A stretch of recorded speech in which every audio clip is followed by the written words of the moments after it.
Meus irmãos, graça e paz da parte do nosso Senhor Jesus esteja com todos nós.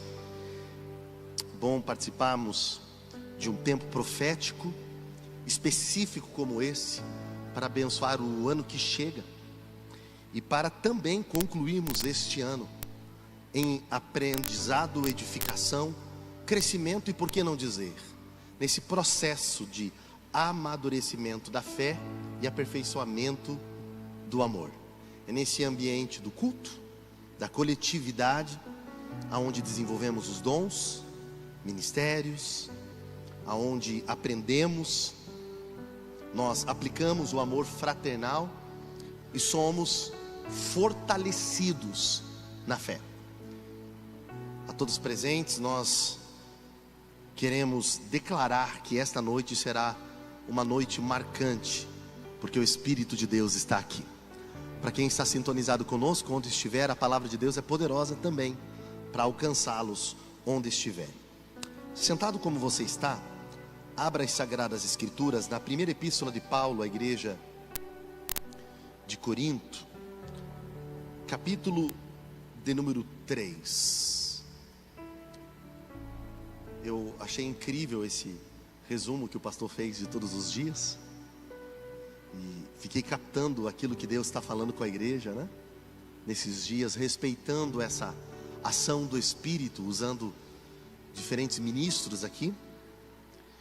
E eu carinhosamente pensei o seguinte: nós temos como igreja aprendido sobre profetizar, alcançar a promessa, tudo isso de forma individual, na família, no chamado, no trabalho, nos negócios, nos estudos, nesse avanço pessoal. Mas hoje eu gostaria de convidar a igreja para profetizarmos 2025 como igreja. Nós vamos profetizar esse corpo local, os ministérios, a vida dos pastores, da diaconia, dos músicos, ministros de louvor, de dança, de recepção, logística. Nós vamos profetizar que o que Deus já está fazendo vai fluir muito mais no ano de 2025. Você consegue crer comigo? Amém? Então nós vamos pensar como igreja e nós vamos profetizar. E ao final, nós iremos interceder pelos pedidos de oração. Se você ainda não colocou seus pedidos, ou tem algumas coisas que você gostaria de colocar, dá tempo de você correr lá, porque ao final nós estaremos em um ato de fé, intercedendo, porque nós cremos que a oração de um justo tem muito em seus efeitos. Primeira epístola de Paulo à igreja de Corinto, capítulo 3. Paulo diz assim, e eu vou pedir que depois da leitura você permaneça com a sua Bíblia aberta, para que a gente possa ir retornando ao texto e possamos aprender como igreja e vamos profetizar juntos tudo que Deus fará nesta igreja em 2025.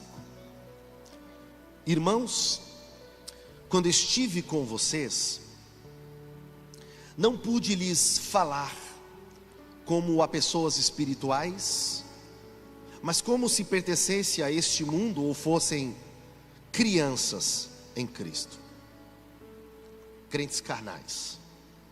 Tive de alimentá-los com leite e não com alimento sólido, pois não estavam aptos para recebê-lo, e ainda não estão, porque ainda são controlados por sua natureza humana. Têm ciúme um dos outros, discutem e brigam entre si. Acaso isso não mostra que são controlados por sua natureza humana e que vivem como pessoas do mundo? Quando um de vocês diz, eu sigo Paulo, outro diz, eu sigo Apolo, não estão agindo exatamente como as pessoas do mundo? Afinal, quem é Paulo? Quem é Apolo? Somos apenas servos de Deus, por meio dos quais vocês vieram a crer. Cada um de nós fez o trabalho do qual o Senhor nos encarregou. Eu plantei, Apolo regou, mas quem fez crescer foi Deus. Corinto era uma cidade portuária extremamente influente na Ásia Menor e mais precisamente no mundo grego, helênico. É uma cidade multiétnica, com uma grande locomoção de pessoas. Tinha a influência de uma nova escola dos alunos de Platão, uma vida promíscua, um templo com um culto aberto ao público, extremamente promíscuo, com a chamada historicamente prostituição cultural, e um padrão de vida contrário ao ensino do Evangelho, ao conceito de família, extremamente voltado a uma sexualidade explícita e adoentadora, ao prazer antropocêntrico e idólatra. E olha que eu não estou falando da realidade de hoje, apesar das coincidências. Estamos falando de Corinto. Muito normal era a prática do hedonismo, uma busca desenfreada pelo prazer. Paulo começou uma igreja ali. Ele pregou o Evangelho. Provavelmente ele deve ter escrito 3, alguns chegam a falar até em 4 cartas. Destas nós temos 2. A primeira e a segunda carta. Provavelmente essa primeira carta já é a segunda carta. E ela possui várias lições e ensinamentos, mas não é a minha temática, eu vou apenas contextualizar. E aí nós vamos para a mensagem, vamos aprender e vamos aplicar profetizando e orando. Mas a igreja de Corinto, ela sofria de alguns males que aparecem na carta. O principal deles, que resume a carta, é a rivalidade e o partidarismo. Os crentes em Jesus em Corinto sofriam disso, apesar que tiveram um excelente fundador e líder que é Paulo, um grande pregador de Alexandria, que era muito eloquente, usava muita metáfora na sua pregação, por causa da escola teológica que ele veio, que era Apolo. Era uma igreja que tinha testemunhos dos milagres de Pedro, apesar que provavelmente ele não deve ter estado ali, era só os testemunhos, e eles influenciaram a igreja, aparece isso nas cartas. Apesar de ter um excelente fundador, ótimos pastores, grandes ministros como Priscila e Áquila, e uma família muito importante, receptiva e hospitaleira, citada por Paulo, mesmo assim, essa igreja dava muito problema. Coisa de Corinto, não é verdade? Né? Ele sofria com alguns males lá de Corinto, talvez desconhecidos por nós: divisão, busca de poder, briga por cargo. Você já ouviu falar disso? Igreja com problema? Já ouviu falar? E no meio de tudo isso, existiam muitas diferenças de competitividade. Por exemplo, dons espirituais, ricos oprimindo e humilhando os pobres. E algumas coisas, tem uma listinha aqui, bem rápido. Capítulo 1 a 4, a crítica que eles fazem à abordagem não intelectual da mensagem, do evangelismo. Porque existiam homens pagos para filosofar, falar o que agradava o público e o que mexia com a emoção. Esses eram sofistas, não tinham raiz nenhuma, conhecimento nenhum, mas eram animadores de plateia, e eram pagos para isso. Diferente da nossa realidade, as pessoas pagavam para ouvir oradores e pregadores, animadores de plateia. Coisa de Corinto, né? Não é uma realidade brasileira, não é verdade? Além disso, no capítulo 5 tem um caso escandaloso de imoralidade sexual. No capítulo 6, a prática de levar irmãos em Cristo ao tribunal diante de juízes pagãos. Dúvidas a respeito de casamento, divórcio e solteirismo, no capítulo 7. O consumo pelos cristãos de carne oferecida a ídolos pagãos, capítulo 8 a 10. Deixa eu fazer uma brincadeira aqui. O Halloween corintiano, qualquer semelhança é uma mera, né? Corinto, Coríntias, oremos. Vestimentas que deveriam ser apropriadas para as mulheres que ministravam em público, no capítulo 11, ainda no capítulo 11, um comportamento irreverente, desrespeitoso na ceia do Senhor e a falta da prática da unidade no conceito do corpo para cear. Capítulos 12 a 14, conceitos distorcidos acerca dos dons espirituais e seu exercício. Capítulo 15, um ceticismo quanto à futura ressurreição dos mortos.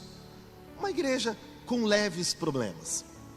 Paulo vai ter que resolver tudo isso. Mas quando a gente inicia o capítulo aqui, e eu preciso agora fazer um resumo do contexto bíblico da carta. No capítulo 1, Paulo falou sobre o chamado glorioso da salvação. Ele vai dividir alguns pontos essa ideia e vai mostrar que Deus faz o chamado. Existe uma pregação escandalosa, diferente das mensagens agradáveis dos sofistas e filósofos. A mensagem da salvação passa pela cruz. Ela parecia uma loucura, mas essa aparente loucura de Deus era mais sábio que a sabedoria dos homens. Deus escolheu esta pregação para atrair pecadores para o arrependimento. E Paulo vai falar desse chamado glorioso. Quando chega no capítulo 2, o capítulo anterior ao lido, Paulo fala sobre o conteúdo do evangelho, dessa boa nova, dessa mensagem que precisava ser pregada e que não poderia ser adulterada pelos hábitos e costumes culturais de Corinto, pelo mundo greco-romano, pelo pensamento platônico, pela influência do mundo helênico. Ele vai falar do conteúdo do evangelho, e o conteúdo do evangelho aponta para Jesus, sua obra perfeita na cruz, sacrificial, guarde isso, expiatória e substitutiva. Na linguagem teológica, ela é uma morte vicária. Jesus tem que assumir o lugar, tem que passar pelo sacrifício. O evangelho aponta para a obra salvífica de Jesus. E aí chegamos ao capítulo 3. E quando chegamos ao capítulo 3, Paulo, que falou do chamado glorioso no capítulo 1, falou do conteúdo do evangelho no capítulo 2, chega aqui e diz assim: pois é, mas em relação a toda essa mensagem, observe o versículo 1 aí na sua Bíblia. Vamos versículo por versículo. Ele diz: tem um problema. Vocês não são pessoas espirituais. Vocês são crianças, infantis.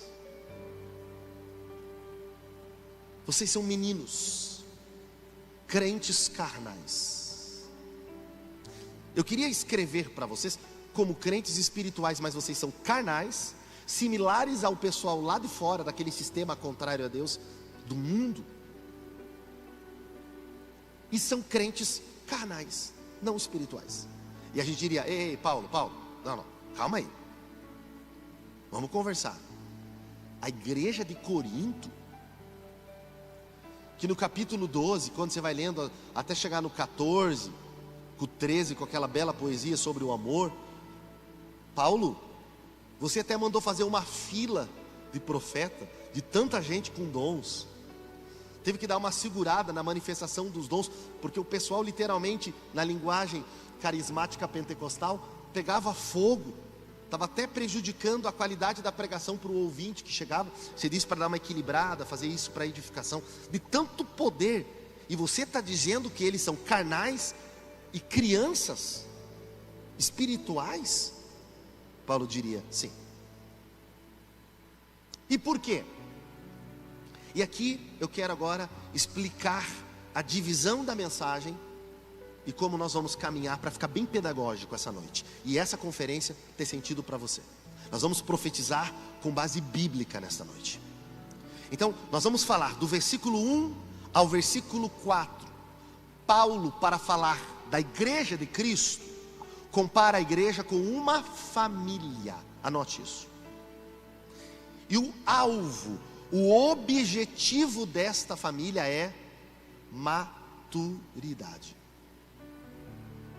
Então, do versículo 1 ao 4, Paulo vai comparar a igreja como uma família, e o alvo é a maturidade.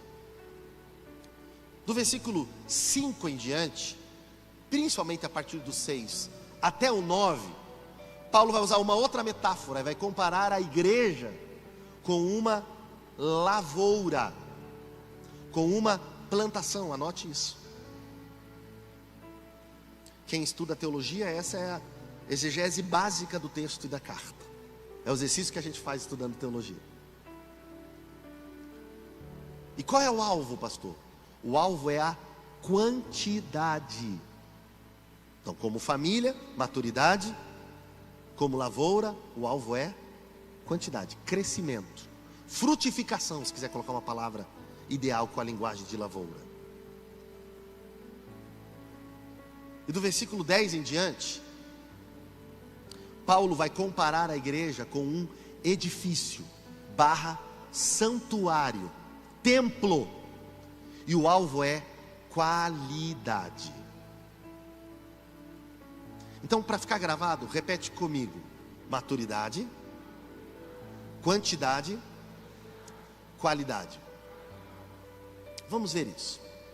Ele diz: vocês são crianças. E ele até faz um jogo de palavra nos 2 primeiros versículos, muito parecidas do grego, para tentar falar de que forma que eles são carnais. Ele usa a palavra sarkinoi e sarkikoi. A ideia principal é falar assim, vocês são essencialmente infantis e consequentemente infantis na prática de vocês. Vocês são carnais, conduzidos pelo impulso, ego de querer pessoas e uma igreja do seu jeito. Por isso vocês são crianças, porque essa disputa por poder, por ego, por controle e de manipulação é um modelo lá de fora, da competitividade lá de fora. Ele diz: quem age assim parece que é lá de fora. Por isso, apesar dos dons, vocês são crianças carnais. E o termômetro da identificação de Paulo são 2. Primeiro, se você quiser anotar aí, anote: o termômetro da maturidade espiritual da igreja. Primeiro, eles escolhiam que tipo de alimento eles queriam comer. É só você dar uma olhadinha no versículo 2, olhem na sua Bíblia. Eles não queriam alimento sólido. E aqui nós estamos falando, se você estudar profundamente o contexto dos capítulos, o antecedente e o que sucede, Paulo está falando da profundidade e aplicabilidade do ensino. Vocês querem ficar no raso, vocês querem papinha, vocês querem se alimentar pelo sabor, pelo que agrada e não pelo que nutre. É criança que precisa do prato enfeitadinho, com historinha da comida, do prato. E olha que eu estou falando com quem está vivendo essa experiência em casa. Criança come por isso. Gente madura se alimenta com uma outra consciência. E ele diz para a igreja: vocês escolhem. Se você estuda o capítulo 1 e 2, o movimento dos sofistas, os filósofos, os líderes que entram ensinando essa igreja, o problema que eles causam. Se você estuda os itinerantes que vão passando sem vida, sem pastoreio, e causam problema nas igrejas da Grécia. Se você estuda as cartas paulinas, a teologia paulina, a eclesiologia paulina, você chega à conclusão de que esse povo sofria do mal de se alimentar de coisas agradáveis, mas não necessárias. Eles não tinham profundidade na palavra de Deus, eles não queriam ensino. Eles queriam mensagens que mexessem com a emoção e que fizessem eles se sentirem importantes. Esse é o primeiro termômetro de que um crente é imaturo. Ele não tem profundidade na palavra de Deus. Não tem como você desassociar maturação espiritual sem profundidade na palavra de Deus. Hoje, no hotel, eu estava vendo uma pesquisa recente, até foi dita pelo Hernando Dias Lopes, citando uma fonte, e ele dizia que foi feita uma pesquisa no Brasil com pastores e líderes, e chegaram à conclusão que, em média, eles investem apenas 5 minutos do seu dia para um devocional, chegando no máximo a 15 minutos. Como uma pessoa faz um devocional entre 5 a 15 minutos? É assim que você senta para se alimentar? O que acontece se você come tão rápido? Consegue entender? O problema da igreja de Corinto é que eles não queriam o ensino profundo. E nessa carta, o ensino profundo, ele é cristocêntrico. Ele aponta para Jesus. Ele é cristológico, ele põe Jesus como um modelo a ser seguido.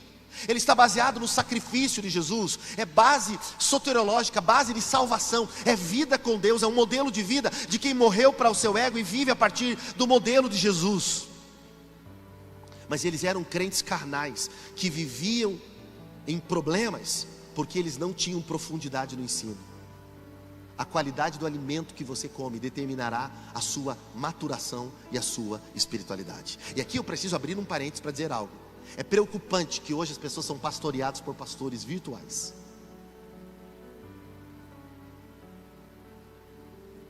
Existe atendimento virtual, mas pastoreio virtual, meu irmão, pastor tem que ter cheiro de ovelha, não cheiro do celular.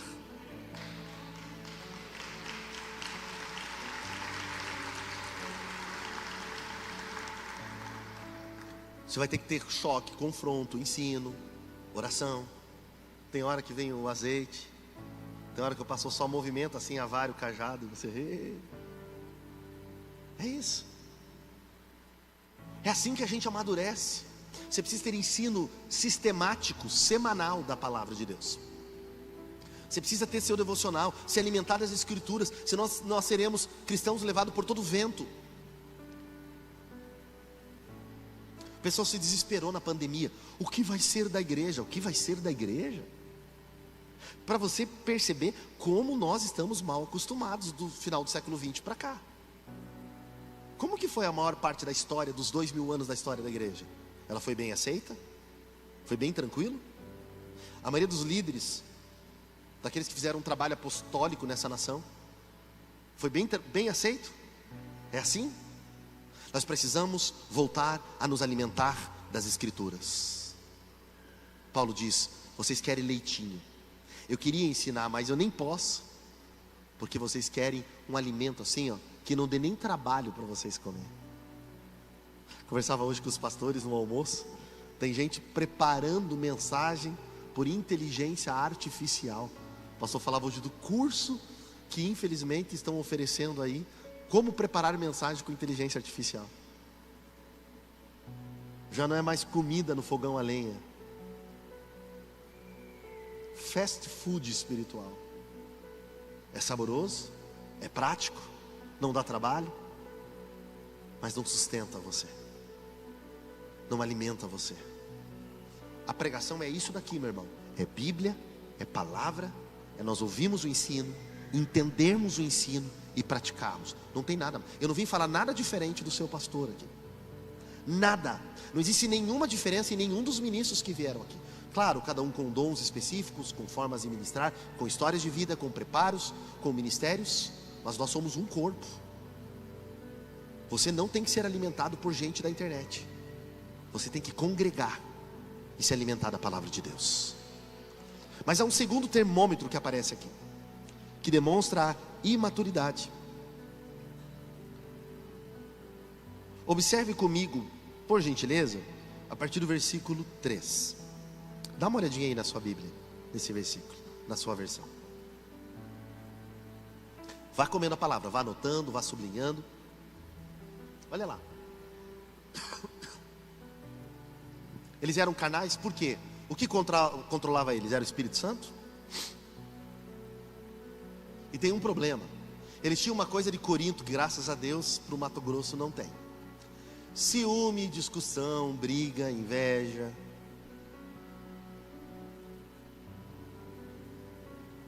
Esses coríntios não são fáceis. Briga, disputa. Então, pastor, deixa eu anotar aqui. Qual é o segundo termômetro aí da espiritualidade desse povo? Que Paulo está chamando de carnais, apesar de dons e tal. Se primeiro é a questão do alimento, a profundidade da palavra, o segundo são os relacionamentos interpessoais do corpo de Cristo. Um cristão imaturo vive causando briga. Tinha uma coisa que acontecia em Corinto, não sei se você já ouviu falar, talvez estudando a Bíblia ouviu falar: fofoca. Ouviu falar alguma coisa disso? Você diz, claro que não, né, pastor? Eu não ouço fofoca. As pessoas davam ouvidos, e essa igreja era a igreja dos partidos. Pensa numa igreja de partido. Se você estuda a carta, tinha 4. Tinha o pessoal que era de Paulo, fundador, o teólogo. Eu gosto de Paulo. Bíblia, tratado teológico, compêndio teológico. A outras dizia, eu gosto de palavra de poder, eu gosto de Apolo. Eu sou do partido de Apolo. Outros diziam, eu gosto é de milagres e sinais. Que adianta ensino e pregação sem sinais. Eu gosto é de Pedro, até a sombra dele onde passa. E tinha um pessoal que parecia ser os mais espirituais, mas se você estuda a carta é o que mais deu problema. Sabe o que eles diziam? Eu sou de Cristo. E por que eles deram problema? Eles não queriam ser pastoreados, não queriam ensino e não queriam exortação. A gente é só gente e Jesus, o Wi-Fi direto, entende? O wireless celestial. Jesus fala com a gente fala com Jesus, não precisa nem de líder. Sabe gente que vive no mistério, que não congrega, não tem ensino, não toma ceia, não serve, não contribui. A gente é de Jesus. Dá uma olhadinha na Bíblia, versículo 4, olha aí.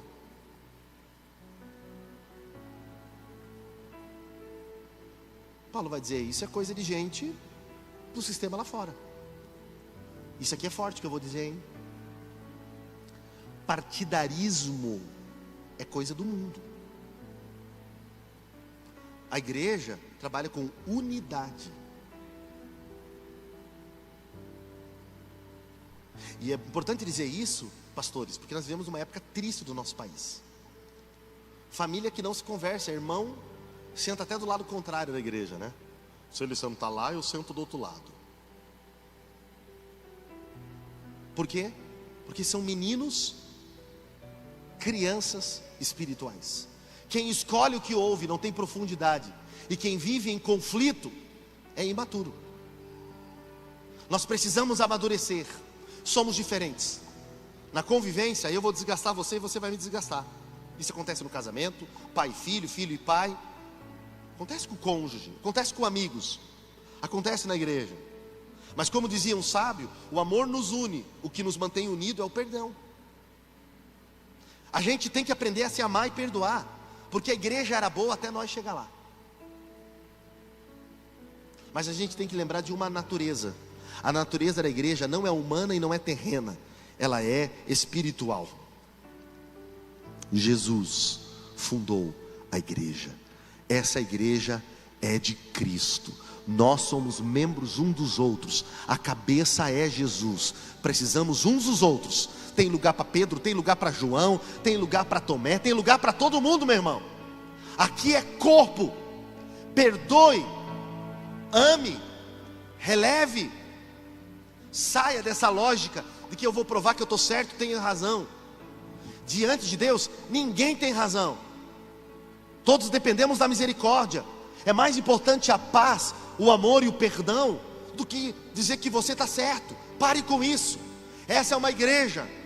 Então, a primeira profecia que nós vamos liberar para 2025 é que esta é uma igreja aprofundada na palavra e que vive em unidade, e nós queremos profetizar como igreja. E se você crê, toma posse, profetiza comigo, creia nisso, declare. Eu profetizo um tempo de crescimento na palavra, uma geração saudável. Nós profetizamos um seminário bíblico para esta cidade, nós profetizamos escola, nós profetizamos ensino profundo, profetizamos pastores, evangelistas, missionários sendo formados aqui e sendo enviados para as nações. Profetizamos que pessoas virão de longe, serão enviadas, e que essa igreja plantará conhecimento, base bíblica, ensino, homens e mulheres inflamados pelo Espírito, com profundidade na palavra, com vida de Deus, gente que vai plantar sementes da palavra, vai ser levantado nesta cidade, nessa igreja local, e vai ser Betel. Daqui a presença de Deus vai sair.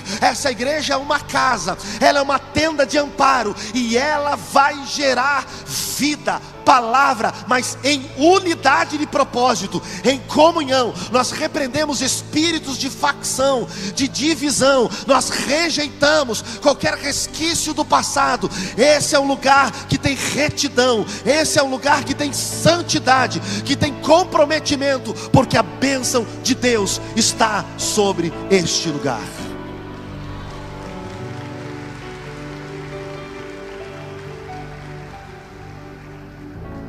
Então, para profetizar isso, porque toda profecia requer um compromisso, você tem que primeiro dizer assim: bom, eu vou estudar mais a palavra e vou viver em união. Essa é a igreja como família, o alvo é maturidade. Precisa parar de leitinho, vamos comer comida sólida, vamos parar com briguinha. É isso que Paulo está dizendo. Eu tenho 2 filhos pequenos, está na fase da competitividade, né? Minha esposa deve estar assistindo com eles. Ontem eles assistiram o culto inteiro. Já está naquela fase que põe o suco, o refrigerante, a água no copo, e aí a minha filhinha vem e mede para ver se está igual, né?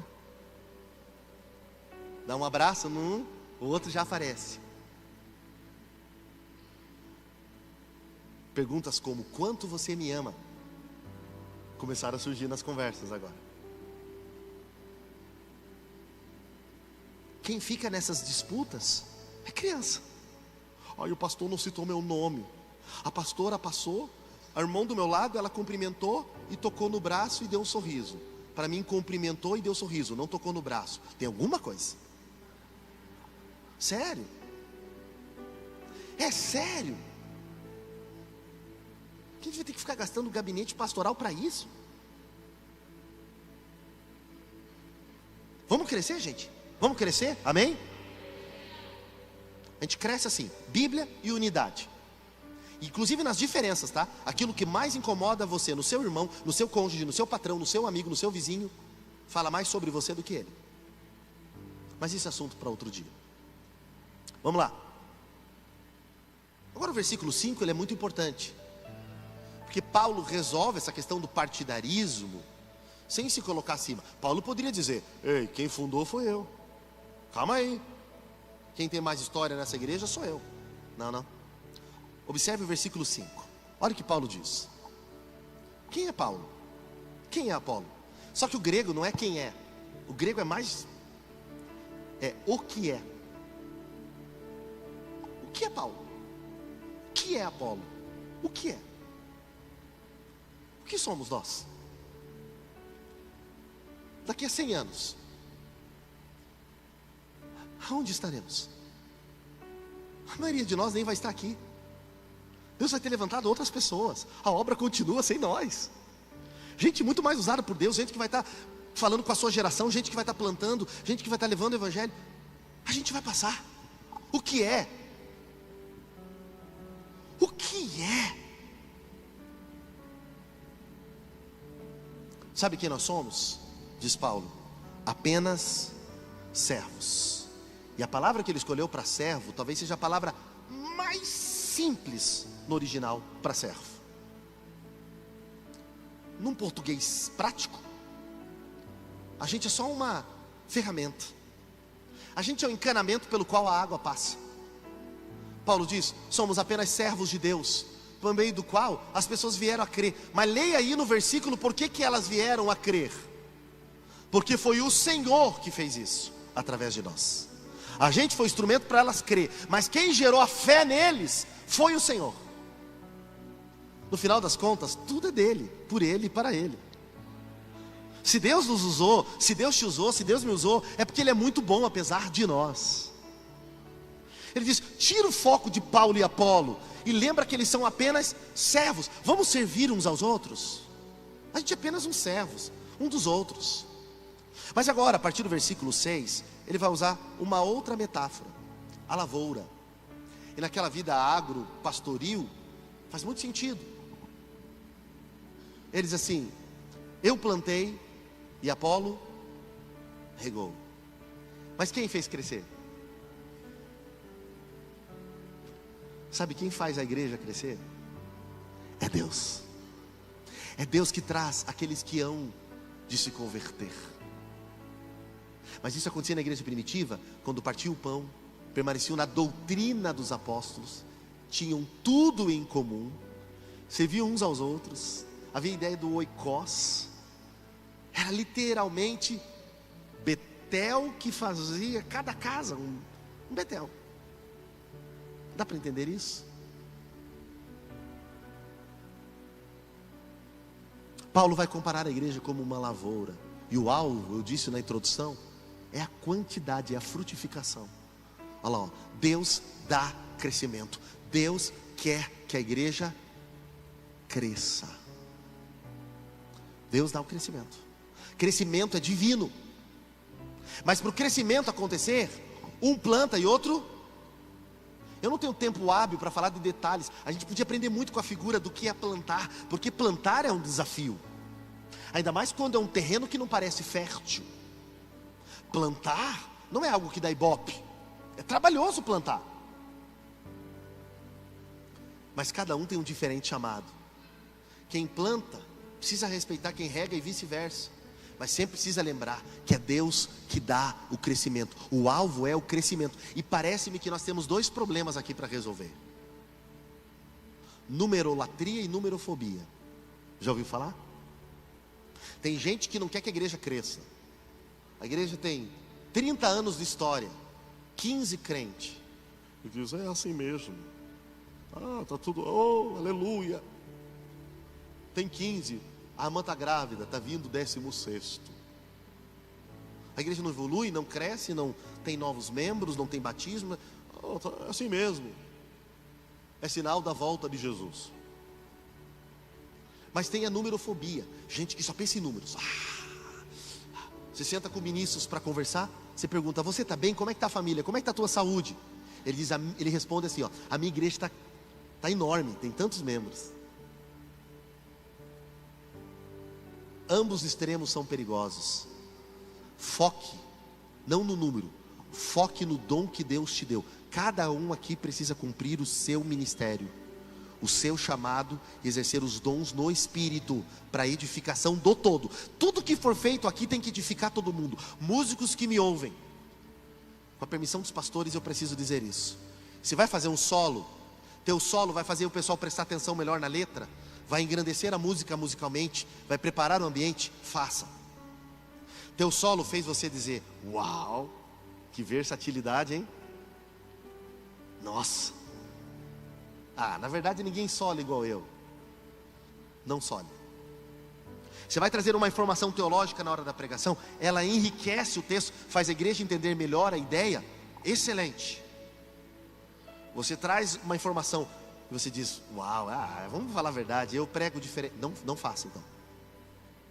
Porque tudo aqui tem que ser para edificação. Entende isso? Porque é uma lavoura. Quem planta precisa focar no planta com excelência. Você é um regador, regue com excelência. Se não tivesse quem plantar, você ficar regando sem nada lá?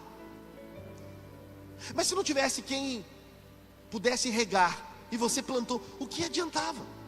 Por favor, enquanto eu vou me hidratando aqui, dá aquele sorriso cheio de Deus para quem está ao seu lado. E já que é uma conferência profética, fale alguma coisa de Deus para ela. Diga assim: cumpra o teu ministério, cumpra o teu chamado. mas eu quero cumprir com você. Diga para ela. A gente precisa um do outro. Isso é ser igreja. E enquanto a gente vai fazendo, Deus vai dando o crescimento. Deus não para. A igreja é um organismo vivo. A igreja é uma agência do reino de Deus. Se existe um mistério de Deus escondido, diz Paulo à igreja de Éfeso, é que Deus escolheu ajuntar gente de todos os povos e nações num mesmo ambiente para conviver junto, crescer junto, aprender junto, chorar junto, errar junto, ser corrigido junto, desenvolver junto e ir para o céu junto. E esse ambiente se chama igreja. Igreja só poderia ser montado. Duas instituições que só Deus podia ter montado: casamento e igreja. Não tem ambiente onde você seja mais confrontado e cresça mais. Deus está na história da igreja.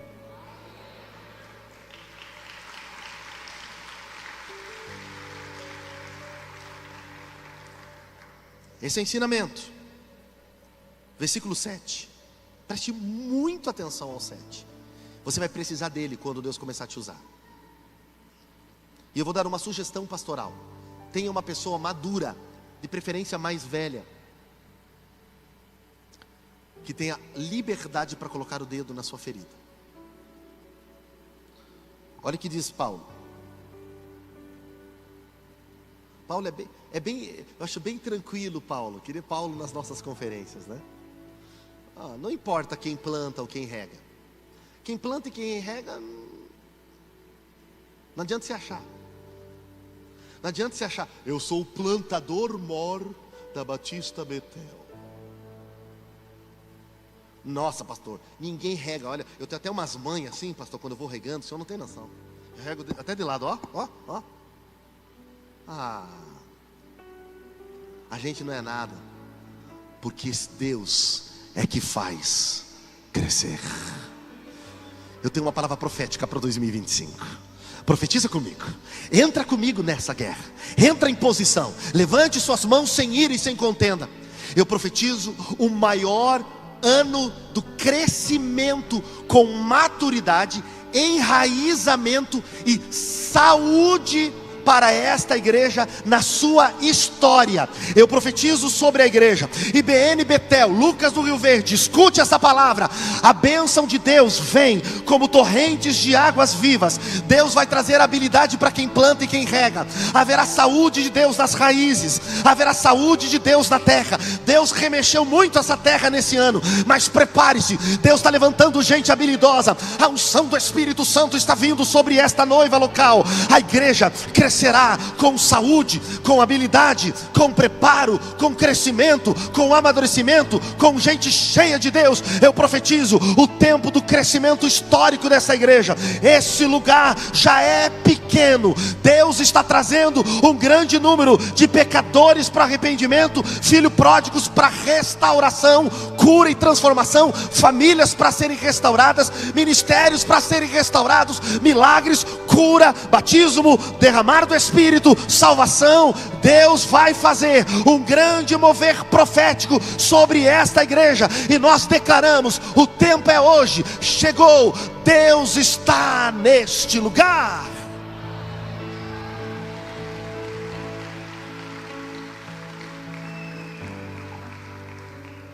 Mas nós precisamos concluir e orar. Até aqui a igreja está se alimentando da palavra, está ficando claro a palavra, as aplicações, amém? O alvo é crescer, é frutificar. Jesus disse, e eu preguei aqui sobre o Senhor como videira, nós como ramos. Ele disse que Ele poda e limpa pela palavra para que a gente produza mais fruto ainda. A igreja precisa ser viva. Aliás, está chegando aí, batismo e ceia, né? Olha só, a maior festa do crente é ceia. Ceia, a gente se renova. Eu fiquei tão feliz de ouvir, permita-me dizer, pastor, os nossos pastores. Eu fiquei tão feliz de aprender com vocês sobre a semana da oração para a ceia. Tão lindo ver uma igreja orando, gente jejuando, gente clamando, gente intercedendo. Irmãos, isso é extraordinário. Esta é a melhor semana para você. Deus vai fazer crescer, porque o crescimento vem de Deus. Mas agora, se prepare para a conclusão final. E eu vou te dizer e você já vai entender na Bíblia. É bem sério. E para mim, talvez vai acontecer com você. Eu quero que você entenda bem. Para mim causa muito temor o que vai vir agora. Você já vai entender. Porque agora, ele vai ter que comparar a igreja, não só como lavoura, mas como edifício. Como uma construção, um santuário. E ele vai entrar num assunto aqui, irmãos, eu já vou até te avisar, bem pesado. Dá uma olhadinha comigo. Eu até queria para você entender, versículo 8, dá uma olhadinha na sua Bíblia. A recompensa vem de Deus. É Deus que recompensa o nosso trabalho. No 9, ele diz o tema da minha mensagem. Eu esperei até aqui para poder citar. Colaboradores de Deus. Esse é o tema de hoje. Colaboradores de Deus. Eu ia colocar cooperadores, mas eu lembrei das palavras mais usadas hoje e coloquei colaboradores de Deus. Versículo 9. Pois nós somos colaboradores de Deus. E vocês são duas coisas, o quê? Bem forte. Ah, não, eu estou na Batista Betel. Vamos lá, mais uma vez. 1, 2, 3.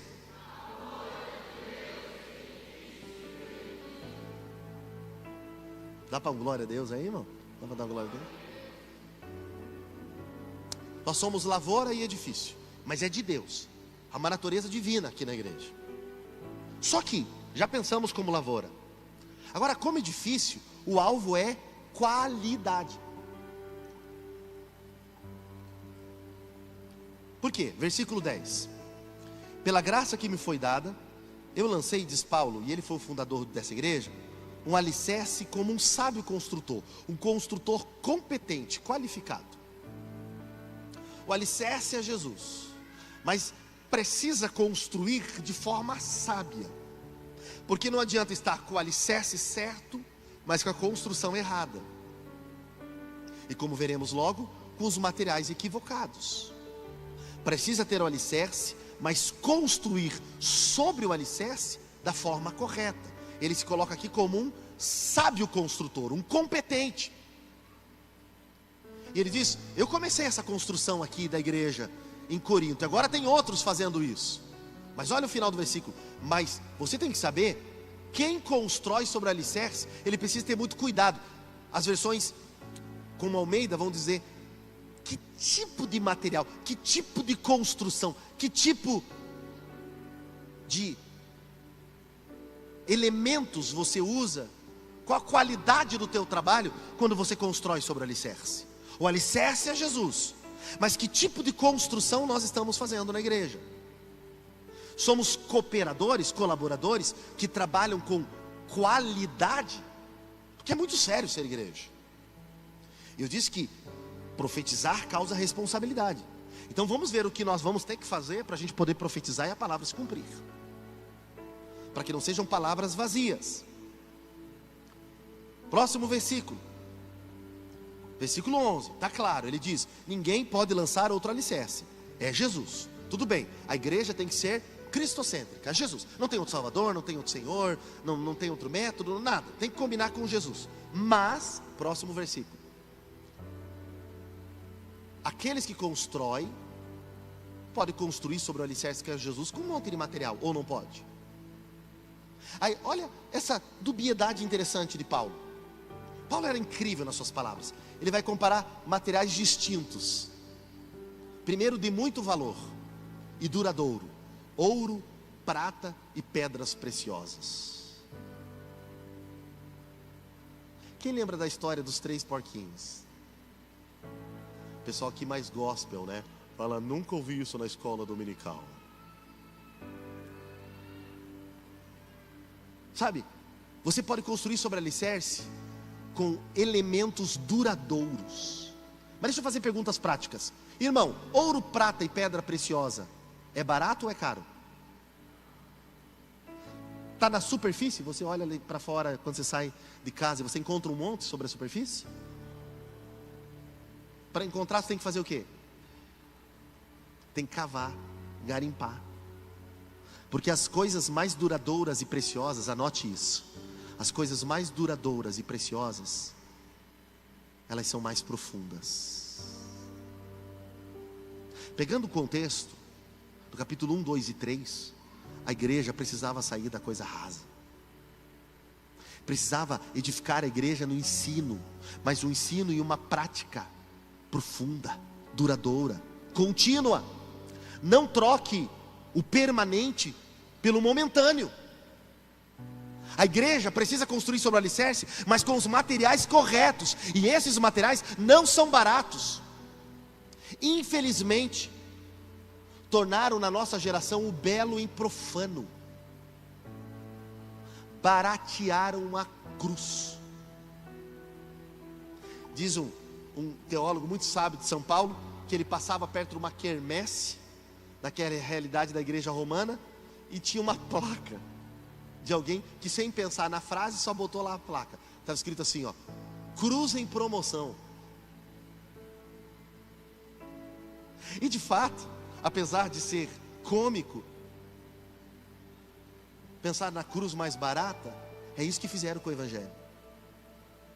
Quando a gente apresenta uma mensagem que não impacta, não transforma, quando você vem para o culto para ser satisfeito e não para ser alimentado, quando você escolhe o tipo do alimento, quando você vive em guerra com os outros, quando você, em vez de plantar e regar e deixar Deus fazer crescer, quando você para de servir e respeitar o serviço dos outros,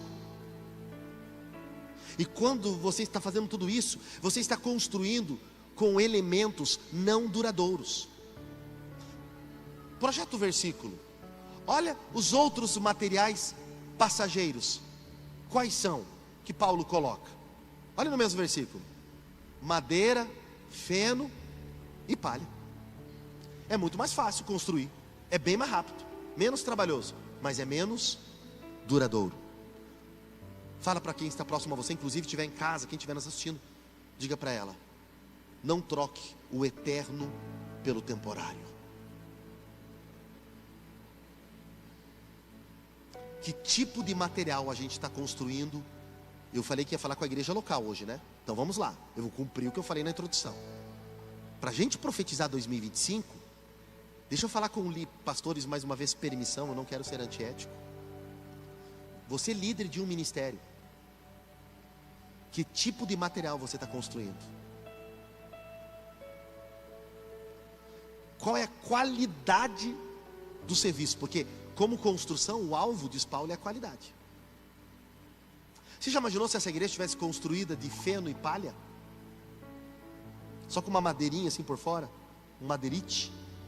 O que ia acontecer com as tempestades e ventos?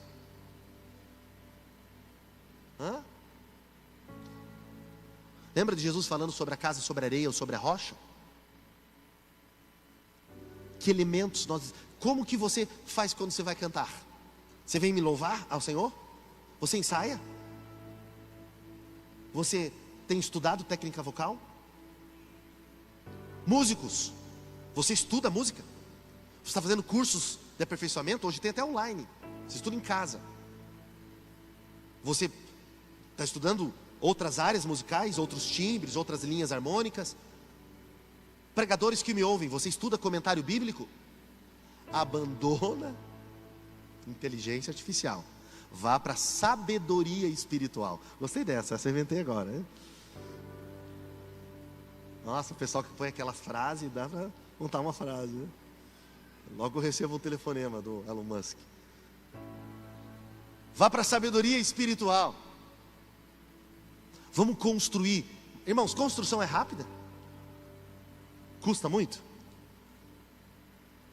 Quem já fez construção? A igreja estava em reforma, né? Você já viu que você põe tudo na ponta do lápis e no final das contas fala: meu Deus. Mas deixa eu dizer algo: vale a pena. Vamos profetizar agora? Que aprendemos? Vamos? Com base bíblica? Vamos lá? O mesmo processo? Levante sua mão comigo.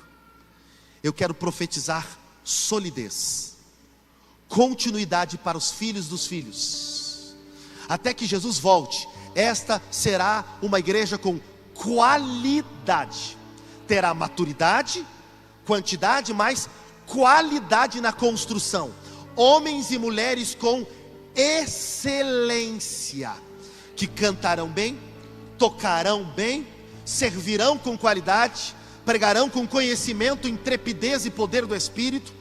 Eu profetizo uma geração saudável, que dará continuidade às bases, princípios e valores do Evangelho. Sim, uma igreja contemporânea, mas com base bíblica, com base teológica, com história, com identidade definida, conforme está ali na entrada. É uma igreja que tem visão, tem missão, é uma igreja que tem uma filosofia bíblica, sabe para onde caminha, tem um propósito definido, tem uma história, ela tem uma identidade denominacional. Eu profetizo construção sólida, continuidade, só que materiais de excelência. Tem que ir mais fundo, dá mais trabalho, tem que investir mais, mas vale a pena, vai ter continuidade. Os filhos dos filhos estarão aqui e a bênção de Deus permanecerá. Esta será uma igreja geracional em Deus, com excelência, famílias saudáveis que gerarão filhos saudáveis, que terão casamentos saudáveis, que terão prosperidade. Gente de Deus, eu profetizo a igreja da construção da excelência,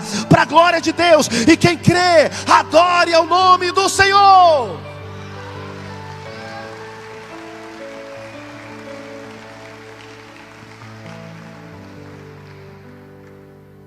Eu preciso terminar. 1 minuto. Pastor, o senhor disse que era bem sério. Quem disse é amigo, né?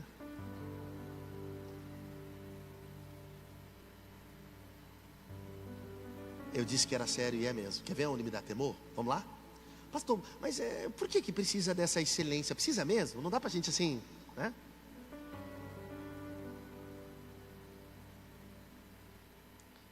Versículo 13. Irmãos, eu vou dizer com muito temor. Por favor, leia aí na sua versão. Se quiser, olhando a sua versão, olhando a tela, para você ter diferentes versões, olhando a projeção. Dá uma olhadinha, mas com muito temor às Escrituras. Diz assim: no dia do juízo, porém, o fogo revelará que tipo de obra, de construção, que tipo de obra cada construtor realizou. E o fogo mostrará se a obra tem algum valor. Próximo versículo. Se ela sobreviver, o construtor receberá recompensa. Próximo versículo. Se ela queimar, sofrerá grande prejuízo. Tudo bem, vai ser salvo. Assim, como se tivesse sido resgatado do fogo. Tem muita gente chegando chamuscada, grelhada no céu, sem legado nenhum. Dá para entender isso, que não é sobre nós, é sobre o Senhor? Dá para entender que não é quem a gente é, o que a gente acha, o que a gente gosta ou não gosta. É uma questão de quem Ele é e o que nós estamos passando. Dá para você entender que quando você está no culto, que você levanta a mão, quando você come a palavra, quando você adora a Deus, quando você louva, tem gente aprendendo com você? Dá para entender que quando você resolve mexer nas mídias sociais, tirar um sarro de alguém que errou, sei lá, desafinou, fazer um comentário impróprio, tem gente sendo prejudicada por isso? Dá para entender que nós temos uma geração de crianças, adolescentes e jovens que estão sendo formados, que tem novos convertidos, que tem gente machucada que acabou de retornar e que às vezes está sentado do teu lado. Você consegue imaginar que pode ter alguém do seu lado que está desesperado, pensando em tirar a própria vida, e Deus colocou aqui, botou do teu lado para você ser a boca de Deus, o abraço de Deus, o sorriso de Deus e o olhar de Deus? Dá para você imaginar que é muito sério assumir um púlpito aqui? Que esse lugar é muito sério, porque o dia virá, irmãos. Versículo 16, eu vou concluir. Vocês não entendem que são o templo de Deus?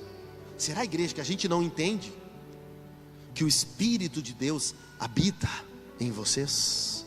Eu vou repetir: vós sois o templo de Deus, e o Espírito Santo habita em vocês. O Espírito Santo. Ai daqueles, versículo 17, veja na sua Bíblia: ai daqueles que destroem Ai de quem fica criticando, acabando com a igreja, destruindo. Versículo 18: ninguém se engane, ninguém. Versículo 19, vai falar sobre a verdadeira sabedoria de Deus. Continua no 20, sobre o Senhor que conhece o pensamento. 21, eu gostei da linguagem desse 21 aqui. Não se orgulhem de seguir líderes humanos. Na verdade, irmãos, todos esses líderes, nós pastores que estamos aqui, somos servos de vocês. Deus não dá igreja para pastor, dá pastores para a igreja. A gente está aqui para servir. Estava conversando com pastores com crise recentemente, agora falando para líderes. Eu não gosto de orar, atender, eu não gosto de, sabe? Já imaginou se chegar no advogado, o advogado falar: tudo bem?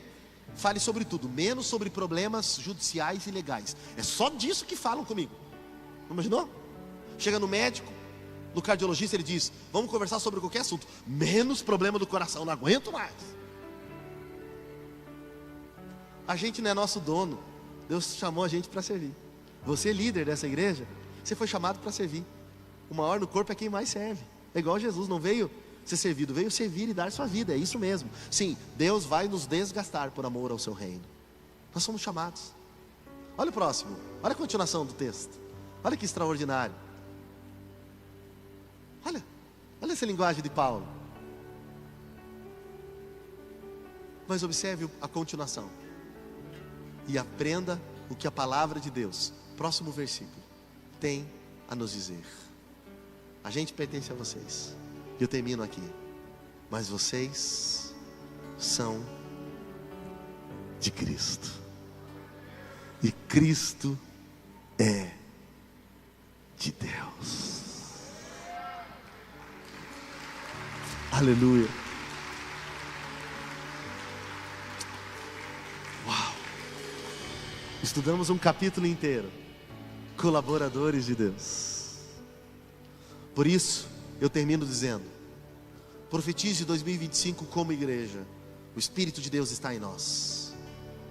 Mas profetize através da disponibilidade. Disponibilidade. Diga: eis-me aqui. Como eu posso ser útil? Não é quem é meu próximo, é de quem eu sou o próximo. Coloque-se em pé diante do Senhor. Eu já tinha conversado com o pastor. Vou pedir a gentileza dos diáconos que tragam as caixas com os pedidos. Vou convidar os pastores, todos os pastores, pastoras dessa igreja, que venham me ajudar a orar aqui no púlpito. Que suba a plataforma. Nós vamos interceder. E quando nós estivermos intercedendo, se você concordar com isso, eu queria que você, num ato de fé, na hora que estivermos orando, estenda suas mãos e interceda. Não apenas pelos seus pedidos. Se a gente imaginasse tudo que está dentro dessas caixas. Eu tenho uma palavra de Deus. Eu não sei quais são as diferentes necessidades, mas eu sei qual é o tamanho do nosso Deus. E Ele é um Deus de milagres. Quem crê comigo que agora é hora de milagre? Você crê?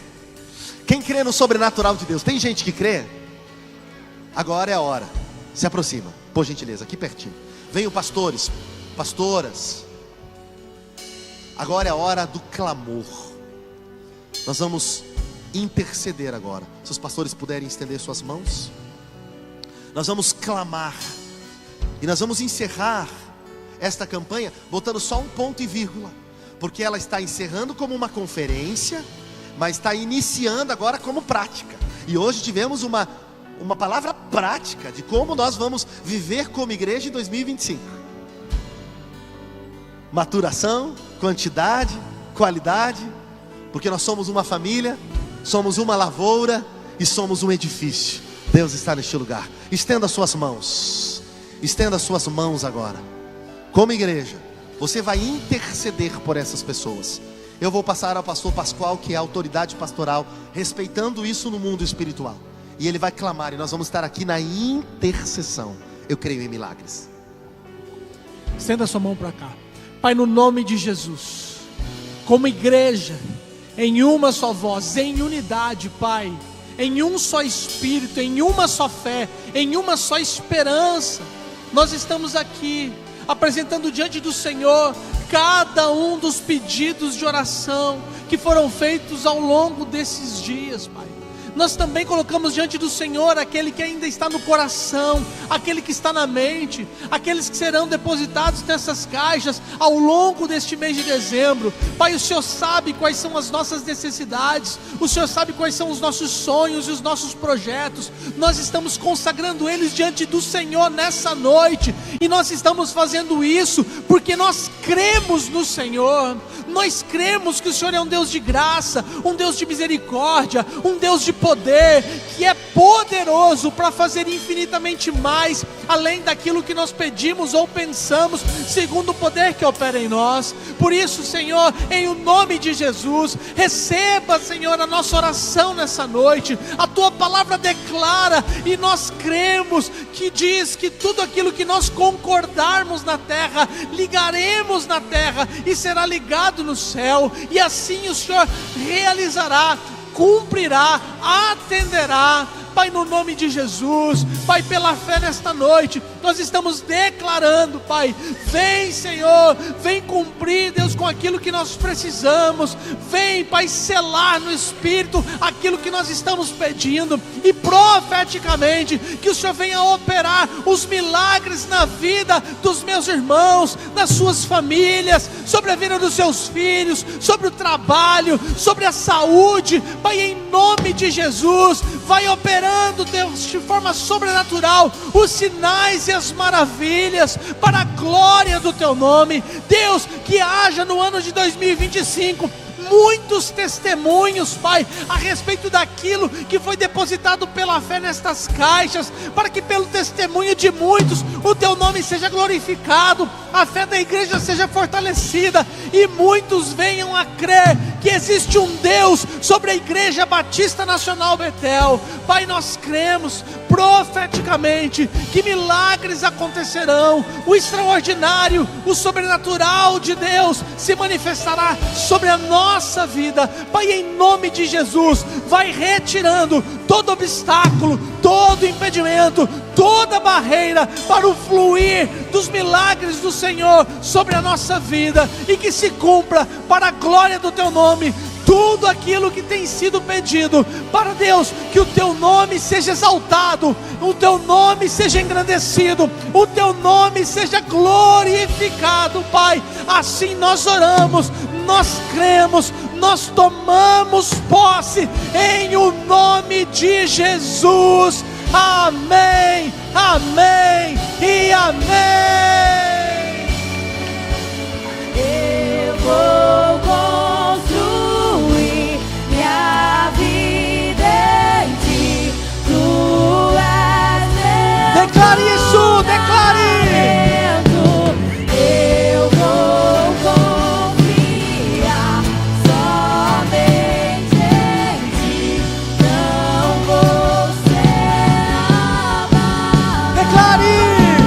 Eu vou construir minha vida em Ti. Tu és meu fundamento. Eu vou confiar somente em Ti. Não vou ser abalado. Coloque a mão sobre o seu coração e agora declare assim comigo com fé: Senhor Jesus, eu creio que estou aqui como parte do corpo de Cristo, e em unidade com a fé do meu irmão, eu creio que o Senhor ouve as minhas orações e vem com respostas aos meus pedidos. Por isso hoje, pela fé, eu te peço, fortalece o meu espírito e derrama sobre mim uma unção profética, para que pela Tua palavra, com ousadia, eu possa declarar as verdades do Senhor a respeito da minha vida e do meu futuro.